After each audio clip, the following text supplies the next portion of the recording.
Today is a very special episode of the Evolved Radio podcast. For the first time ever, I'm actually doing a solo show. I have this blog topic that I've been putting together that I thought actually might be great to just expand upon and put in a podcast episode as well. So today I am going to be talking to myself about how MSPs must adapt to the work from home shift that is occurring in all of our businesses. And this is something that I think is important, one, for MSPs to recognize, certainly, but also there is a conversation that could actually expand and how this is impacting our clients as well. The work from home shift was a huge change in how MSPs were providing technology to their clients, and there was a huge uplift of work in pushing those people to be able to work from home and enabling the technologies that allow them to access their applications and their files and things like that. So the early stage of this was technical, but there are definitely some long-term implications from a productivity and also from a HR and management standpoint. So that's what we're going to be getting into today. Stick around and enjoy.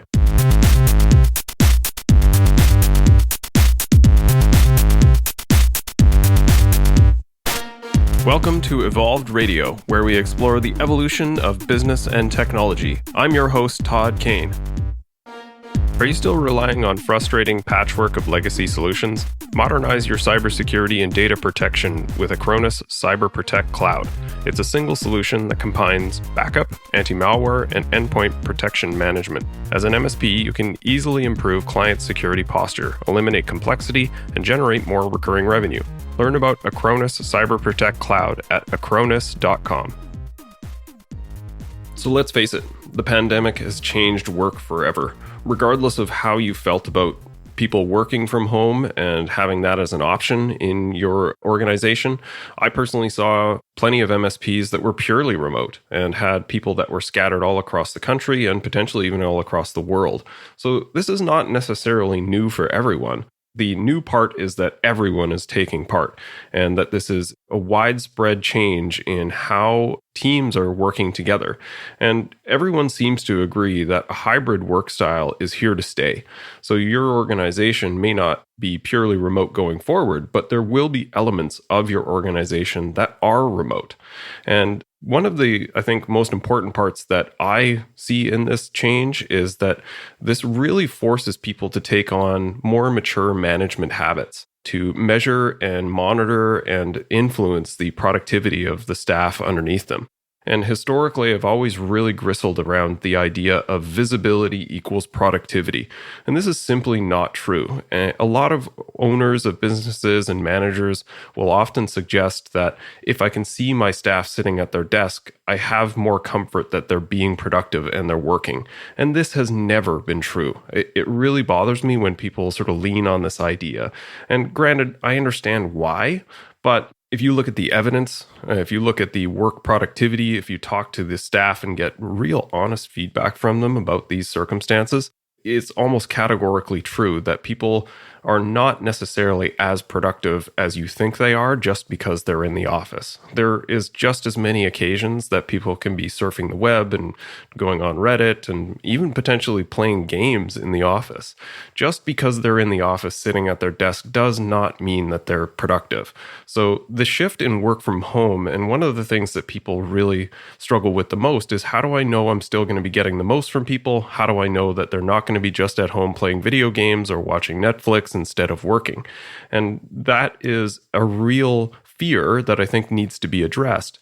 But the management techniques that can be leveraged here have always existed, and it's really not that much different from what you could have done and should have been doing when people are in the office. They're just a lot more important now that potentially people are working from home. And also the other part of this, I think, is that the work from home model has a lot of appeal for staff and organizations that are going to be too resistant to having people working from home. They may see a shift or a turnover in staff because these are some of those work perks that people will look to and actually apply a level of value around. People have different expectations of what their employer should provide for them.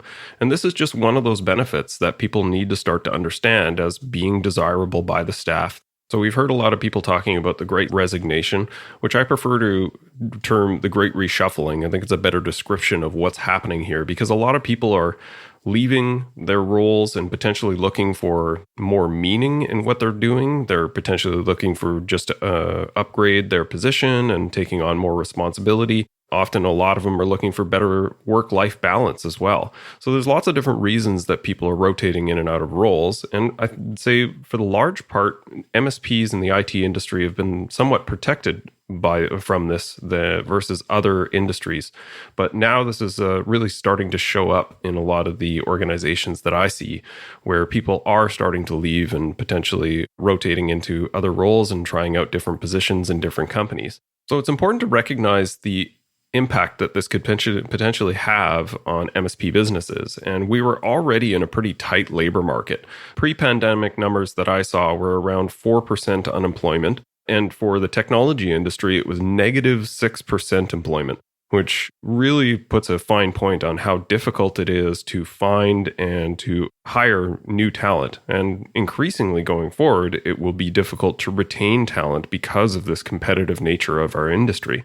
And if organizations are too rigid in how they're dictating where and how people can do the work that is required of them, I think you'll have a tougher time both retaining people and certainly attracting people. If you're in a role that generally you like and you like the work that you do, you like the team that you have, then if someone offers you slightly more money, then you're unlikely to leave. I mean, granted, if someone's going to give you a 50% pay raise, then that's a tough opportunity to turn down. But if it's kind of equivocal to what you're already making and you're really comfortable, you like what you're doing, and you feel like your work is respected and you have the benefits that you desire, then it's unlikely that people will leave just for money. But if people are really frustrated around not having that flexibility and the benefits of their work not meeting their expectations, then they are more likely to leave.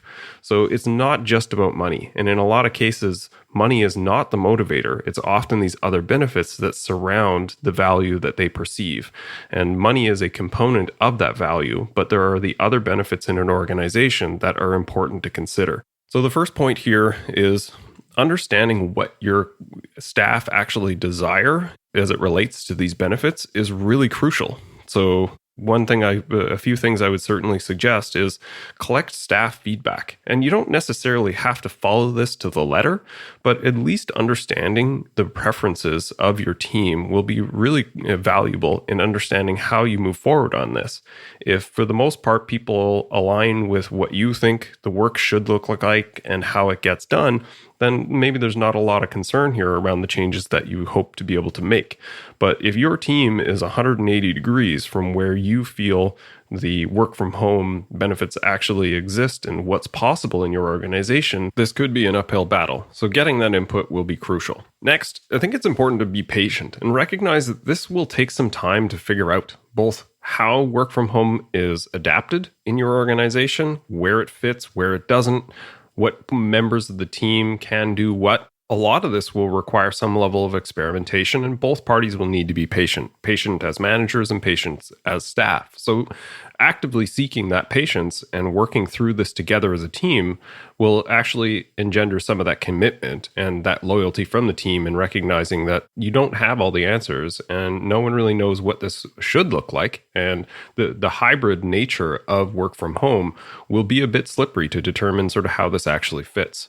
Next is really seeing the whole person and recognizing that people have a life outside of their job. And hopefully that life doesn't conflict with their work necessarily through those core hours, but also understanding that there are ways that you can actually provide a lot of benefit for people in recognizing their needs and how you can adapt those based on their work schedule. I've had several instances in my management career where I've taken someone who others perceived as a failing member of the team and sat them down, really understood their needs and how their life is functioning outside of work, made some fairly basic changes to their schedule, and had a ton of success and saw increased commitment, increased productivity, and overall happiness and general well-being increased in those staff members. And this was not difficult to do. One staff member had a really tough time showing up to work. This is pretty common. The person that stays up late and just cannot get themselves going in the time necessary to meet their schedules as it's defined in your organization,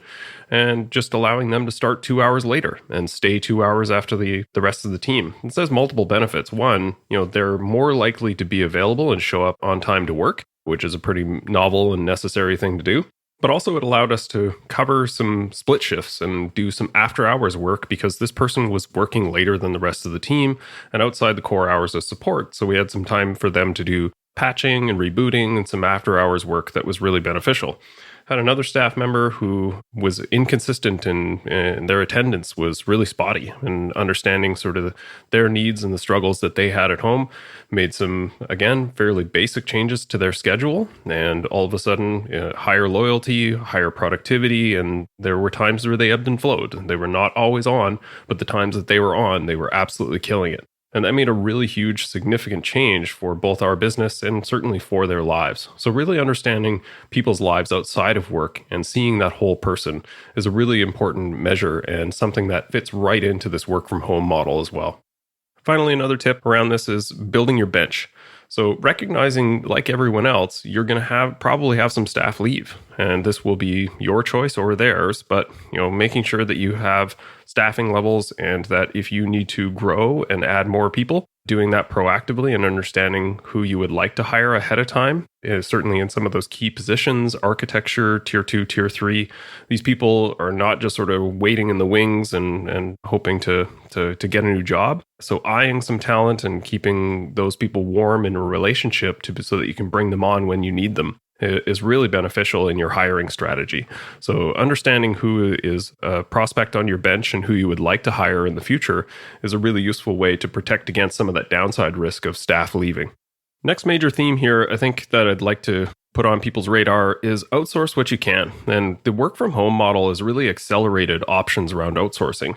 And granted, this has been a great benefit for MSPs because people are recognizing that the technology needs that they had and the in-source IT teams are potentially being outsourced to MSPs in a lot of cases. So this has been a great business creator and opportunity creator for MSPs.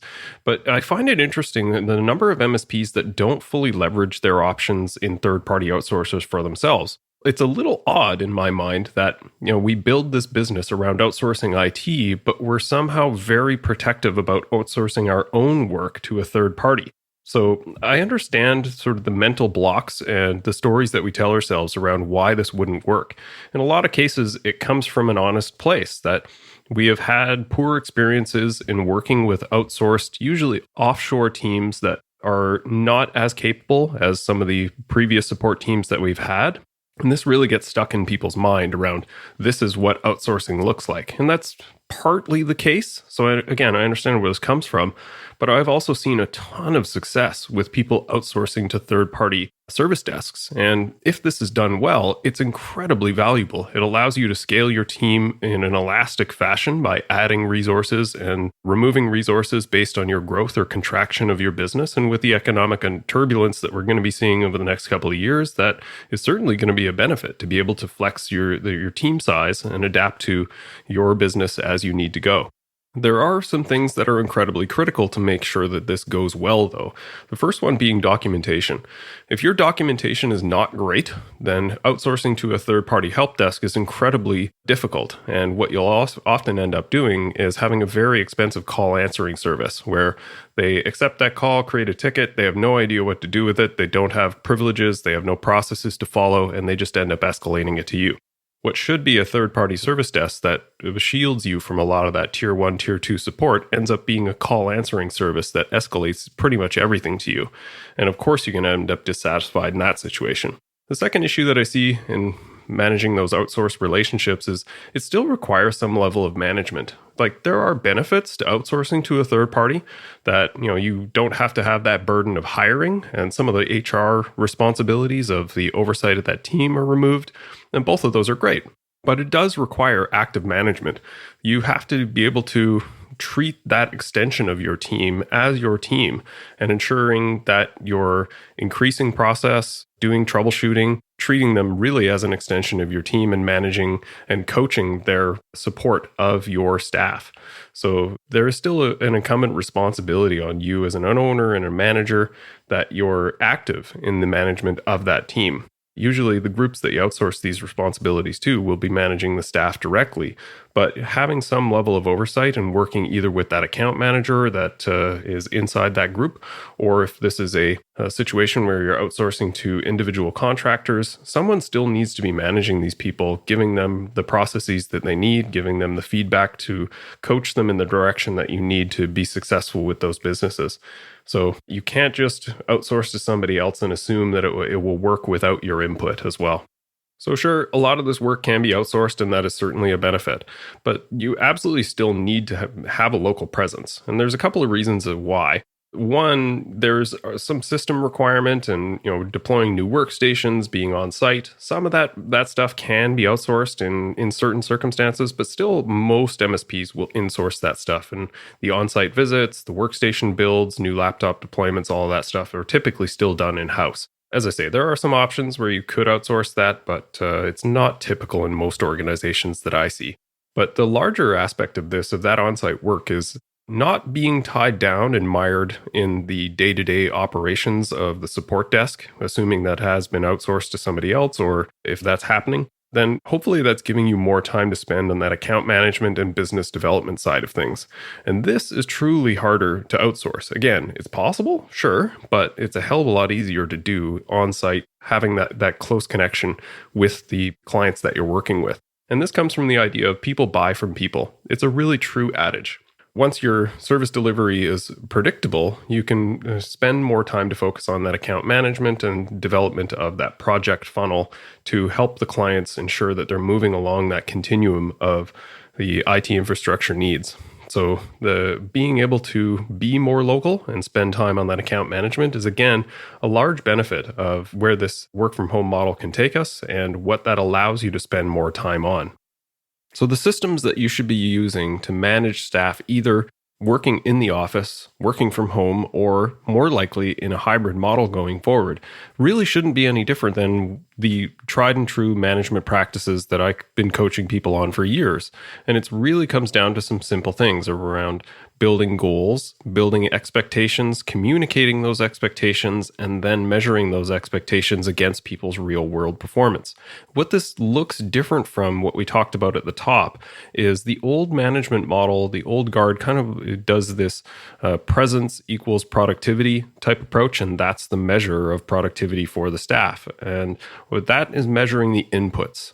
I don't care about how long someone sat at their desk. I'm more interested in what they were able to produce, what their outputs were for the period of time that they sat there. So technically, I don't really care where they sit because I can measure their performance regardless. And that's what we need to start to focus on here is communication of good expectations aligned with the goal and measuring the performance of the individuals based on their actions and their output through the course of the day. That's the future of the management model. And it's not anything new. These are the things that you should have been doing in managing staff in-house. And now we're managing staff in this hybrid model in the same way. And it produces much, much better results as long as you're consistent with your measurement and providing good quality feedback with staff and providing a troubleshooting mentality as a manager. All right. So we've agreed that these are the expectations of your role. We've agreed around what KPIs and metrics we're going to be measuring. And if those measures are not being met, we're having a conversation about why we're failing together. What have I not given you as a manager? What systems do you not have? What can I explain better? What can we troubleshoot to remove the roadblocks and enable your success in your role in order to hit these KPIs? So lots more, sort of a separate topic, but definitely important to understand that these are the things that we want to focus on in the future of the hybrid work world. So the final idea I wanted to mention here is the complexity of work has a lot to do with whether or not it feels like you're having the work from home model benefiting you. And honestly, there are some types of work that do benefit from an in-person connection. And this usually is leveraged around routine work versus creative work or innovation work, however you want to define this. But that routine work that is process oriented and the scenarios and certainty of the information that you're dealing with is pretty consistent. And that's why the service desk model is really prime and perfect for that work from anywhere type approach, is where a person sits and the physical position that they're in order to do routine work has a very limited impact.